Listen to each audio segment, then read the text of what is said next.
और आपने देखा होगा कि देश की आजादी के 75वें साल के जश्न में सराबोर हमारे देश में पिछले 9 महीने से जो किसान कड़कती ठंड से लेकर के कड़कती ठंड में बरसात, सरकार के पानी के तोप पर आंसू गैस के गोले झेलते हुए और कड़कती धूप और बरसात के मौसम में भी 3 काले कानून को हटाने के लिए और देश में न्यूनतम समर्थन मूल्य की गारंटी का कानून बनाने की मांग को लेकर डटे हुए हैं दिल्ली के चारों तरफ, जिनमें से सैकड़ों किसानों की शहादत हो चुकी है। आज किसानों ने भी आजादी के 75वें साल का जो जश्न और जो उत्साह था वो आप सब लोगों ने देखा होगा। किसानों के चेहरे पर उनके हाव से न कहीं पिछले 9 महीने के संघर्ष, न सरकार के लाठी और पानी के तोप और आंसू गैस के गोलों के हमलों का शिकन था, न कड़कती ठंड से लेकर के और अब तपती गर्मी और बरसात को झेलने का असर दिख रहा था, और न अपने बीच के शहीद हो शहादत दे चुके किसानों के गम में थे। सब के सब जश्न में सराबोर थे। लेकिन मैं देश की आजादी के इस 75वें साल के जश्न में आज हमारे देश के प्रधानमंत्री नरेंद्र मोदी के लाल किले से संबोधन के दौरान उससे पहले मैं सैल्यूट करना चाहूंगा मीराबाई चानू, मणिपुर से हमारे देश में रजत पदक विजेता।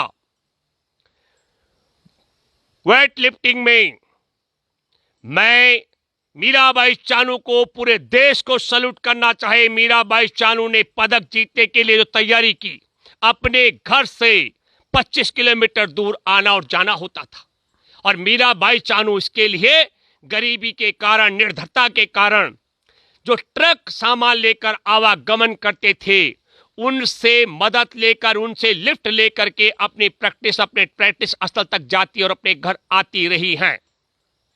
मीराबाई चानू ने हमारे देश में और दुनिया में मिसाल काम की कि इंसान को कभी भी मौका प्रस्त नहीं होना चाहिए, या मैं ये कह सकता हूं कि किसी व्यक्ति के योगदान को दरकिनारे नहीं करना चाहिए।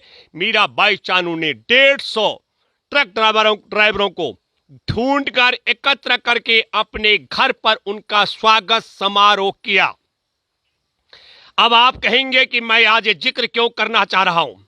हमारे देश में आजादी के 75वें साल में देश के लाल किले के प्राचीर से देश के प्रधानमंत्री नरेंद्र मोदी देश को संबोधित करते हैं। आज मैं बड़े ध्यान से सुन रहा था, मैं मेरे पैतृक गांव में हूं और मैं सुनना चाह रहा था कि हमारे देश के प्रधानमंत्री फेंकने में कितना माहिर है, कितना दूर तक फेंकेंगे। और फेंकने के दौरान मैं एक बात बहुत निर्भीकता से कहना चाहता हूं मेरे दोस्तों, प्रधानमंत्री नरेंद्र मोदी या तो शर्मसार के ना कारण या संकोच के कारण, संकोच बस देश के पहले प्रधानमंत्री पंडित जवाहरलाल नेहरू के नाम का उच्चारण करने का साहस नहीं कर पाए। क्या कारण है? मीराबाई चानू जिस ट्रकों की मदद से, जिन ट्रक ड्राइवरों की मदद से प्रैक्टिस स्थल तक जाने और आने में और रजत पदक हासिल करने में, जीतने में कामयाब हुई, उन सब का स्वागत करती है।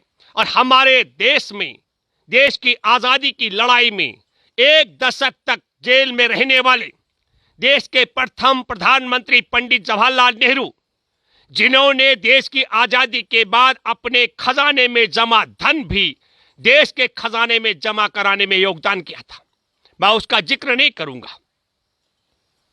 और लाल किला के प्राचीर से 75वें साल में देश में एक ऐसा शख्स प्रधानमंत्री की कुर्सी पर बैठा हुआ है, देश को संबोधित करता है, जो देश के पहले प्रधानमंत्री का नाम नहीं लेते। और मैं फिर यही नहीं, जब पीएमओ से ट्वीट किया जाता है तो उसमें जिक्र किया गया कि पंडित जवाहरलाल नेहरू जी का भी जिक्र किया गया, पहले प्रधानमंत्री का। और मैंने तत्काल, मैं आपके माध्यम से भी और सार्वजनिक तौर पर देश के प्रधानमंत्री नरेंद्र मोदी को चुनौती देता हूं। मैं भूपेंद्र रावत ये दावा करता हूं कि प्रधानमंत्री नरेंद्र मोदी के ट्विटर हैंडल से झूठी बात कही गई है कि नेहरू जी का नाम का जिक्र किया गया है। अगर नेहरू जी के नाम का जिक्र किया गया है और मैं यह झूठा आरोप लगा रहा हूं, तो प्रधानमंत्री नरेंद्र मोदी तत्काल मेरे खिलाफ कार्रवाई करें। और यदि मैं जो सत्य बता रहा हूं, देश की 139 करोड़ आबादी में से जिन करोड़ों लोगों ने आज प्रधानमंत्री के संबोधन को सुना, उसमें नेहरू जी के नाम का जिक्र नहीं था, तो देश के पहले प्रधानमंत्री का नाम का जिक्र ना करके, देश की आजादी के पहले प्रधानमंत्री के नाम का जिक्र ना करके देश का अपमान करने के लिए प्रधानमंत्री नरेंद्र मोदी देश से माफी मांगे। अनुसरण करना चाहिए था प्रधानमंत्री नरेंद्र मोदी को, मीराबाई चानू से सीखना चाहिए था कि मीराबाई चानू ने ट्रक ड्राइवरों का भी सम्मान किया। हम मानते हैं कि नरेंद्र मोदी जी संघ परिवार, उस संघ परिवार के से निकले हुए हैं, उसके प्रचारक रह चुके हैं, जो देश की आजादी की जंग में, देश के आजादी की जंग में गोरों की पक्ष में, कंपनी सरकार के पक्ष में जासूसी करने वाला गिरोह था। हो सकता है यह शर्म हो, लेकिन मैं एक बात और कहना चाहता हूं। प्रधानमंत्री जी ने कई बातें एक साथ कही। प्रधानमंत्री जी ने कहा कि देश में विकास के लिए इस वक्त 1,00,000 करोड़ रुपए का खर्च किया जाएगा और उससे हमारे देश में लाखों लोगों को रोजगार मिलेगा। और यही बात देश के प्रधानमंत्री नरेंद्र मोदी जी ने 2019 में भी कही और 2020 में भी कही है। अगर हम तीनों को जोड़ दें तो 300 लाख करोड़ रुपए का दावा देश के प्रधानमंत्री नरेंद्र मोदी जी कर चुके हैं। वही प्रधानमंत्री जी जो 5 ट्रिलियन का दावा कर रहे थे और 5 किलो चावल पर पहुंच गए। वही प्रधानमंत्री जी जो पहले दावा कर रहे थे कि हमने पूरे विश्व को वैक्सीन बांटा, अब कहने लग गए हैं कि हमारे को दूसरे देशों पर वैक्सीन के लिए हम निर्भर नहीं है, हमारी अपनी वैक्सीन नहीं होती तो क्या होता, हम मुफ्त में अनाज बांट रहे हैं। प्रधानमंत्री नरेंद्र मोदी जी जो दावा आज कर रहे हैं लाल किले की प्राचीर से, मैंने 2020 में मार्च में जिस दिन लॉकडाउन लगाया गया था, उस बीच में मैंने कहा था हमारे देश में लाखों लोगों की जान जा सकती है कोरोना से, जो मरेगा जिसकी भी जान जाएगी, और नरेंद्र मोदी बचे हुए लोगों के लिए दावा करेंगे कि इनको बचाने की भूमिका मेरी है। मैं मेरे दोस्तों, मुफ्त अनाज की दशा में हमारे देश के अंदर प्रधानमंत्री ने कहा था कि हम प्रति वर्ष 2 करोड़ लोगों को रोजगार देंगे। क्या सच में अपने हृदय पर हाथ रख के हम कहें कि क्या हमारे देश में 2-2 करोड़ लोगों को रोजगार मिला? तो 14 करोड़ लोग, वो उन सब लोगों से मैं अपील करता हूं जिन 14 करोड़ लोगों को देश में प्रधानमंत्री नरेंद्र मोदी की सरकार बनने के बाद रोजगार मिला, वो सार्वजनिक तौर पर अपने जहां जहां रोजगार हासिल किए हैं उसका खुलासा करें। प्रधानमंत्री नरेंद्र मोदी दावा करते हैं कि मैं मुफ्त में अनाज दे रहा हूं। हमारे देश में प्रधानमंत्री राहत कोष में धन एकत्र किया जाता है, लेकिन आपने देखा होगा कि कोरोना काल में पीएम केयर्स का गठन किया गया, जो किसी भी प्रकार सूचना के अधिकार के दायरे में भी नहीं आता है। पीएम केयर्स में अरबों अरब रुपए जो खर्च हुआ, वो पैसा कहां चला गया, ये देश जानना चाहता है। हमारे देश के अंदर दावा किया जा रहा है कि 70-75 वर्षों से जो जमा है वो ऐसे आसानी से नहीं जा सकता है।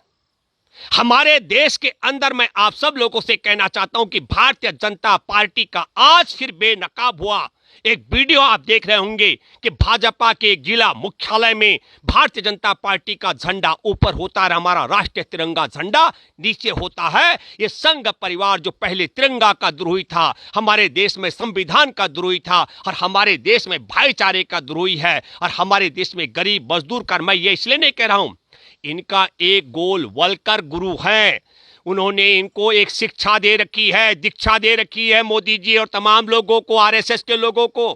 95% देश की आबादी को आप कंगाल बना दो, देश पर लंबे समय तक शासन करेंगे। मैं आपके माध्यम से कहना चाहता हूं, हमारे देश के 14 बैंकों का सरकारीकरण किया था। मैं इसलिए कह रहा हूं कि देश के प्रधानमंत्री नरेंद्र मोदी कह रहे हैं कि बेजा हस्तक्षेप नहीं करेगी सरकार आम नागरिकों के मामले में। जब 14 बैंकों का राष्ट्रीयकरण किया गया था, तब एक देश में जमा करने वालों की, जो हमारे देश में बैंकों में जमा करने वाले लोग थे, उनके पैसे की जमा, पैसे की गारंटी की व्यवस्था हो सके। दो, जो बैंकों में कर्मचारी हैं, उनको सम्मानजनक तरीके से उनको वेतन देने की व्यवस्था कायम हो सके। और तीसरा, महाजनों की सूदखोरी से देशवासियों को बचाया जा सके। और आज प्रधानमंत्री नरेंद्र मोदी हमारे देश में बैंकों को बेच रहे निजी हाथों में, हमारे देश की रेलवे व्यवस्था को बेच रहे निजी हाथों में। हमारे देश के अंदर एक तरफ घर घर गैस एजेंसी, गैस सिलेंडर और गैस कनेक्शन पहुंचाने की बात की जा रही है, और दूसरी तरफ gas authority of India, Hindustan petroleum जैसे हमारे नवरत्नों को नीलाम किया जा रहा है, LIC को बेचा जा रहा है। और अभी तो नीति आयोग इनकी है, नीति आयोग तो दुनिया विदेश में जाकर कह रहा है कि सरकार की हैसियत टीका लगाने की नहीं है, सरकार टीका लगाने में असक्षम है। मैं ये जिक्र इसलिए कर रहा हूं कि प्रधानमंत्री नरेंद्र मोदी जी ने आज कई बातें कही। उन्होंने ये भी दावा किया है कि 2 वर्ष के कार्यकाल में 4.5 करोड़ परिवारों के पास हमने घर घर नल से जल पहुंचा दिया है। मैं अपील करता हूं आप सब लोगों से, जरा 4.5 करोड़ लोगों की सूची सार्वजनिक करें, उन परिवारों की, प्रधानमंत्री नरेंद्र मोदी जी जिनका वो दावा कर रहे हैं। वो दावा कर रहे हैं कि देश में ब्लॉक स्तर पर आधुनिक हॉस्पिटल बनाया जाएगा। आपने और हमने सब ने देखा है किस तरीके से कोरोना की महामारी की दूसरी लहर के बीच में हमारे देश के लाखों लाख लोग जो बगैर जांच के कोरोना में जांच की इंतजार में दम तोड़ के मर गए। हजारों की संख्या उन लोगों की है जिन्होंने एम्बुलेंस को फोन किया था, एम्बुलेंस नहीं पहुंची और सड़कों पर एम्बुलेंस के इंतजार में मर गए। लाखों लोग हैं जो हॉस्पिटल में पहुंचे, उन्हें बेड नसीब नहीं हुए, वो हॉस्पिटल में के बाहर बेडों की इंतजार में मर गए। और हजारों की संख्या उनकी है जो घरों से लेकर हॉस्पिटल में बेड पर ऑक्सीजन की इंतजार में मर गए। अब कहा जा रहा है कि एक एक हॉस्पिटल में ऑक्सीजन होगा। आज देश ऑक्सीजन नहीं मांग रहा है मोदी जी, देश रोजगार मांग रहा है। आप 5 किलो चावल दे रहे हैं, 5 किलो चावल से रोजगार को दबाने का षड्यंत्र किया जा रहा है। कहा जा रहा है हम किसान निधि के तहत पैसा दे रहे हैं 6,000 रुपए सालाना, 17 रुपए रोजाना। मेरे दोस्तों, हमको सोचना चाहिए हमारा देश किस दशा में पहुंच चुका है। हमारा देश आजादी के 75 वर्ष में ऐसी दशा में पहुंच चुका है जहां देश की सरकार 33 रुपए का पेट्रोल 110 रुपए लीटर में बिटवा रही है, डकैती डलवा रही हो। 33 रुपए का 32 रुपए लीटर का डीजल 100 रुपए लीटर में बिकवा कर देश की जनता को लुटवा रही हो। 300 रुपए के गैस सिलेंडर को 900 रुपए में बिकवा कर डकैती डलवा रही हो। जहां 50-60 रुपए लीटर का बिकने वाला सरसों का तेल 200 रुपए में बिकवा रही हो, और फिर कह रही हो हम वैक्सीन नहीं लगा सकते हैं। हमारे देश के अंदर मैं फिर आप सबको याद दिलाना चाहता हूं और नरेंद्र मोदी जी को चुनौती देता हूं। एक चुनौती तो मैंने यह दी है कि लाल किले के प्रांगण से आज संबोधन के दौरान प्रधानमंत्री नरेंद्र मोदी जी ने नेहरू जी के नाम का जिक्र नहीं करके हमारे देश का अपमान किया है 139 करोड़ आबादी का। इसके लिए देश से माफी मांगे। और मैं दूसरी चुनौती देता हूं, मध्य प्रदेश में कमलनाथ की सरकार को गिराने का लालच अगर नरेंद्र मोदी की सरकार की नीयत में नहीं होता तो 30 जनवरी को देश में एक मामला केरल में उजागर हुआ था और विश्व स्वास्थ्य संगठन भी कोरोना आपातकाल घोषित कर चुका था, और उस एक मामले के भारत में पहुंचने के बाद देश को कोरोना महामारी से बचाया जा सकता था। लेकिन नरेंद्र मोदी सरकार की नीयत, संघ परिवार सरकार की नीयत गोल वर्ग करके बताए गए मार्ग पर चलते हुए देश को कंगाल बनाने का था। इसलिए हमारे देश की दशा इस तरीके की कर दी गई है। मैं आप सबके साथ एक बात जिक्र करना चाहता हूं कि हमारा देश किस दशा में पहुंच चुका है।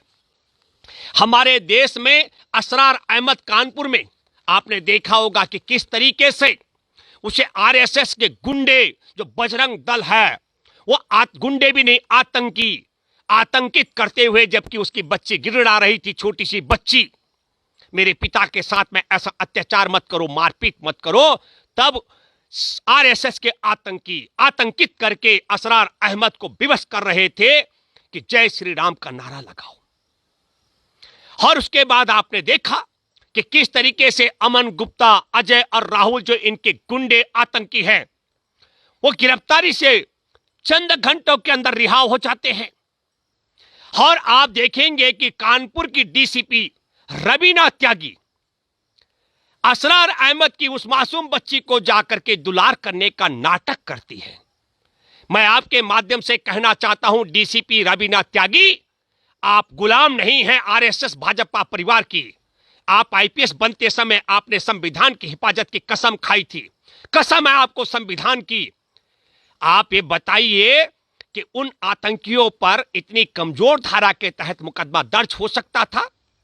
तो मैं ये कहना चाहता हूं आपके माध्यम से कि हमारे देश में बजरंग दल, आरएसएस के आतंकी जब आतंक फैलाते हैं तो पुलिस वाले उन पर हल्की धारा लगाते हैं और फिर पुलिस वाले नौटंकी करने के लिए उनके घर जाते हैं।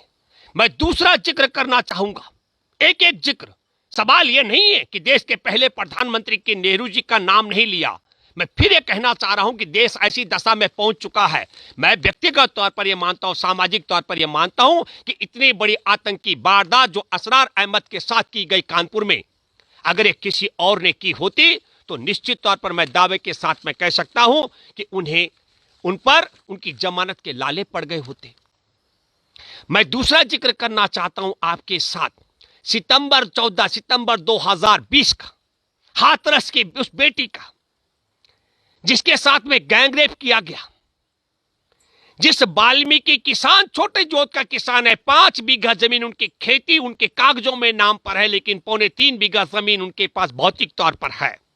शोध का विषय है कि 2 बीघा से ज्यादा जमीन पर किसका कब्जा है। उस बालिका की कमर तोड़ दी गई, जुबान काटी गई, और आपको मालूम होगा जब स्थानीय हॉस्पिटल में जहां उपचार चल रहा था हाथरस में, वहां से उसे रेफर किया गया एम्स में, तो सफदरजंग हॉस्पिटल में एडमिट कराया गया, और जब वहां जान चली गई तो उसके शव को 29 सितंबर की देर रात को उसके घर के पास नरेंद्र मोदी और योगी आदित्यनाथ के इशारे पर ठिकाने लगाया गया। जो बलात्कारी थे उनमें एक संदीप नाम है, लेकिन उस संदीप की जगह जो बलात्कार की शिकार हुई पीड़िता, जिसकी जुबान काटी गई, कमर तोड़ दी गई, जिसकी हत्या कर दी गई, उसी के भाई संदीप को, जो वसुंधरा गाजियाबाद उत्तर प्रदेश की लाल पैथ में उस दिन, जिस दिन उसकी बहन की जुबान काटी गई, कमर तोड़ी गई, गैंगरेप किया गया, उस दिन ड्यूटी पर था। तो मैं दूसरी बात कहना चाहता हूं कि पीड़िता को न्याय दिलाने की बजाय उसी के परिवार और उसके सगे भाई को फंसाने का षड्यंत्र किया जा रहा था। मैं जिक्र करना चाहूंगा उन्नाव का। आप सब लोग जानते हैं कि कुलदीप सेंगर भाजपा विधायक ने अपनी चचेरी बहन, 17 साल की चचेरी बहन के साथ में रेप किया था, बलात्कार किया था। यह मैं जिक्र कर रहा हूं जून 2017 का। उस बच्ची को कहीं न्याय नहीं मिला। जब उस परिवार ने बहुत ताकत लगाई कि उन्हें न्याय होना चाहिए, बलात्कारी को सजा होनी चाहिए, तो अप्रैल 2018 में बलात्कारी कुलदीप सेंगर के भाई ने बेरहमी से पीड़िता के पिता की पिटाई की, और 9 अप्रैल 2018 को पीड़िता के पिता की जान चली गई। और जिस समय बलात्कार पीड़िता को पिता को बेरहमी से पीटा जा रहा था पुलिस कस्टडी में बलात्कारी के भाई के द्वारा, वहां पर जो आई विटनेस था, अगस्त के महीने 2018 में संदिग्ध परिस्थितियों में उसकी जान चली गई। 2019 को जुलाई का मैं जिक्र कर रहा हूं कि सड़क दुर्घटना में आप सबको मालूम होगा कि ट्रक से टक्कर मार करके किस तरीके से उन्नाव की बलात्कार पीड़िता की गाड़ी पर टक्कर मारी गई, वो और वकील मरणासन रहे लंबे समय तक, और उसकी चाची और मौसी की जान चली गई। इस पूरे मामले में हम क्या कहना चाह रहे हैं कि बलात्कार पीड़िता को न्याय देने की बजाय उसके पिता को पीटा गया, उसकी हत्या कर दी गई, चाचा को जेल में डाला गया, पीड़िता को भी खत्म करने का प्रयास किया गया और सरकार की तरफ से कुलदीप सेंगर को इस पूरे ट्रक हमले में क्लीन चिट का लाइफ सर्टिफिकेट दिया गया। मैं जिक्र करना चाहता हूं, केंद्र में मंत्री रहे गए, गृह राज्य मंत्री रहे, राम मंदिर निर्माण की अगुवाई करने वाले संत चिन्मयानंद की, जिन पर यौन उत्पीड़न का आरोप 5 सितंबर 2019 को एफआईआर दर्ज होती है, लेकिन 25 सितंबर 2019 को पीड़िता शिकायतकर्ता को घसीट करके पुलिस ले जाती है और जेल में डाल देती है। आप सबको यह मैं इसलिए कहना चाह रहा हूं, आप सबको मैं फिर कहना चाहता हूं, जनवरी 2018 में भीमा कोरेगांव का मामला, जहां हिंसा फैलाने का काम किया था देश के प्रधानमंत्री नरेंद्र मोदी के गुरु संभाजी भिड़े ने। संभाजी भिड़े पर एफआईआर दर्ज नहीं होती है, एफआईआर दर्ज होती है, आपने देखा होगा 80 वर्षीय स्टेन स्वामी, जो पुलिस के जो जेल में हिरासत में रहते हुए जिनकी जान चली गई है। आनंद तेल तुंबड़े, जो बाबा साहेब के परिजनों रिश्तेदारी में हैं, जो 30 पुस्तकें लिख चुके हैं, जो हमारे देश में आदिवासी, वंचित, दलित, इन सब तबकों की लड़ाई लड़ते हैं। मैं सुधा भारद्वाज से लेकर के गौतम नवलखा तक, बरबरा राव से लेकर के गोंजाल्विस तक और अरुण फरेरा तक, अरुण से लेकर सब लोगों का, उन लोगों को जो लेखक हैं, बुद्धिजीवी हैं, जो इस देश में आम दलित, वंचित, किसान, मजदूर, आदिवासियों के पक्ष में आवाज उठाने वाले हैं, उन पर एफआईआर दर्ज होती है और हिंसा फैलाने वाले संभाजी भिड़े का कहीं जिक्र नहीं होता है। सोनी सोरी छत्तीसगढ़ का आपने जिक्र मैं करना चाहता हूं, जिस पर तेजाब फेंकवाने का काम डीएसपी कलूरी ने किया था। डीएसपी कलूरी का प्रमोशन हो जाता है और सोनी सोरी पर एफआईआर दर्ज हो जाती है। आप सबको मालूम होगा कि वायुसेना में तैनात एक सैनिक के पिता अखलाक को पीट पीट कर मार डाला जाता है, उसके भाई को अधमरा कर दिया जाता है। और यह काम करने वाले संगीत सोम, जो भाजपाई विधायक है, जो मुजफ्फरनगर के दंगों में भी जिसका नाम जिक्र में आ रहा है, उसके गुंडे करते हैं और एफआईआर मृतक अखलाक के परिवार पर दर्ज होती है। बीआरडी मेडिकल कॉलेज का मैं जिक्र कर रहा हूं। बीआरडी मेडिकल कॉलेज में बच्चों का उपचार करने वाले डॉक्टर कफील खान पर ऑक्सीजन की कमी का मुकदमा दर्ज करके जेल में डाला जाता है। वो डॉक्टर है बच्चों के, और ऑक्सीजन की कमी से 100 से ज्यादा लोगों की जान चली गई। 2019 में उन्हें निर्दोष आंतरिक जांच में बताया गया। और बड़ी रोचक बात मैं कहना चाहता हूं कि ऑक्सीजन कमी का मुकदमा योगी आदित्यनाथ पर दर्ज होना था, उत्तर प्रदेश के मुख्यमंत्री पर या स्वास्थ्य मंत्री पर, या वहां जो बीआरडी मेडिकल कॉलेज में जिसकी जिम्मेवारी थी। लेकिन क्योंकि डॉक्टर कफील खान मुसलमान था, इसलिए डॉक्टर कफील खान को फंसाया गया और डॉक्टर कफील खान को जेल में डलवाया गया। मैं ये बात और कहना चाहता हूं कि 5 जनवरी 2020 को जवाहरलाल नेहरू विश्वविद्यालय पर दिल्ली विश्वविद्यालय से एबीवी के जो गुंडे गए थे नकाबपोश, उन्होंने जेएनयू पर हमला किया। हमला करने में जवाहरलाल नेहरू विश्वविद्यालय की ऐसी घोष छात्रों की अध्यक्षा घायल हो जाती, उनका सर फट जाता है रॉड से। उन पर या उनके खिलाफ जिनको पीटा है एबीवी के गुंडों ने, उनके खिलाफ एफआईआर दर्ज होती है और एबीवी के किसी भी गुंडे को, हमलावर को गिरफ्तार नहीं किया जाता है। यह बात भी हमको ध्यान से रखनी होगी। मैं बात करना चाहता हूं, अभी 12 अगस्त को पेगासस जासूसी के मामले में राज्यसभा में विनय बिश्नोई सीपीएम के नेता हैं, राज्यसभा सांसद है, वो सवाल उनका जो था उस पर जवाब दिया जाना चाहिए था। सरकार ने जवाब देना था 12 अगस्त को, लेकिन 11 अगस्त को मोदी सरकार राज्यसभा के सांसदों पर मार्शलों से हमला करवाकर 100 से ज्यादा सांसदों की पिटाई करवा देती है। और पेगासस जासूसी जो इजरायली हथियार है, उसके बचाव के रास्ते निकालने के लिए राज्यसभा में हमला करवाने के बाद अनिश्चितकालीन के लिए हमारे संसद का जो सत्र है मानसून का, उसको अनिश्चितकालीन के लिए स्थगित कर देती है। मैं ये बात इतनी आपसे जिक्र करना कहा बहुत जरूरी था कि आप और हम सबको ये सोचना पड़ेगा कि देश के पहले प्रधानमंत्री का नाम लेने का साहस नहीं है। और मैं कहना चाहता हूं, एक जो सबसे ज्वलंत अभी मुद्दा है, 1 अगस्त को आपने देखा राजधानी दिल्ली के पुराना नगला गांव में, दिल्ली छावनी में है, उस 9 वर्षीय बालिका के साथ में किस तरीके से गैंग रेप, उसके शव को पंडितों ने जला करके खत्म करने का प्रयास किया। और जब उसकी माता पिता की मदद के लिए अड़ोस पड़ोस के लोग इकट्ठे हुए तो 15 घंटे तक दिल्ली कैंट की पुलिस ने अवैध हिरासत में रखा। तो अब आपको बताना चाहता हूं, 9 वर्षीय मासूम बच्ची के साथ गैंग रेप और शव को ठिकाने लगाने की शिकायत करने वाले पीड़ित माता पिता को पुलिस बिठा कर रखती है।